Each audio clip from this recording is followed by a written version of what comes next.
us at ATG Security. Today we're going to be installing the YoLink water level monitoring sensor in our water tank on the roof. The water tank on the roof here in Mexico is used to supply potable water to the house. It's pumped from the street up and into your tank. Sometimes the pumps at the street go out, sometimes city water can be out. This is a very common problem all across North and South America.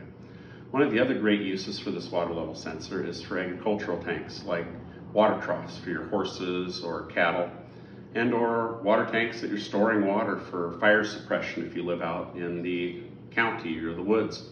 So we're going to head up on the roof and we're going to show you how we install this. Again, this is somewhat of a universal installation, so it can be done on all kinds of tanks. Along with, we'll be using a watertight NEMA box, but we also have a MacGyver installation. Our MacGyver installation is using a small resealable container if you don't have the NEMA, watertight NEMA boxes and the rest of the hardware. So we'll show you how you put the sensor in this. All right, cut or drill a 3/8 inch diameter hole in the end of the Tupperware container so that the water level sensor plug can fit through. Plug it into the YoLink detector, silicone where it goes through the hole, put the lid on, and you can either zip tie or screw it to the tank lid. Okay, you'll notice on the roof here, now that we're up here, here's the water tank. These are very common in places like Mexico and all over South America, and in America in different locations. These water tanks are what hold your water, bringing it down into the house. So if your water tank gets low and you run out of water, you'd want to know about it before you're out. So we've set our sensor to alert us when the tank's about 30% empty. All right, we're going to install the YoLink water level sensor using their new float system. The float works just like a toilet float.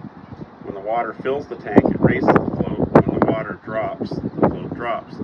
You can set these up to either tell you when the water level gets high or when the water level gets low. What we're going to do is we're going to be installing it in our tank so that if the water level gets low, we receive an alert saying, hey, your tank is not filling with water, something's going on. Maybe you have a leak, maybe the city water's out, your pump's out, whatever it could be. Okay, remove the lid to your water tank. Take note of where the float is. This float is what stops the water from coming into your tank and overfilling it.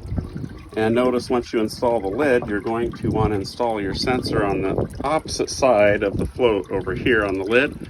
Or if you prefer, you can install it on the side of the tank here. All right, we've installed the watertight NEMA box with the YoLink water level sensor inside of the NEMA box to the bottom side of the lid of the tank using a 1/4-20 bolt along with a wing nut. We've adjusted the length we want our sensor cable using the watertight connection. You'll notice down on the float, to demonstrate, when the water level drops, the float drops, activating the beeping and sending an alert. The roof water tank is low. When the water level rises, the float rises, shutting it off. Again, make sure where your installation is, you're not going to interfere with your float mechanism in any way. So the lid just goes right back down, screws on, and it's installed. And the YoLink water level detector can again determine a low water level or a high water level. Thanks again for joining us at ATG Security.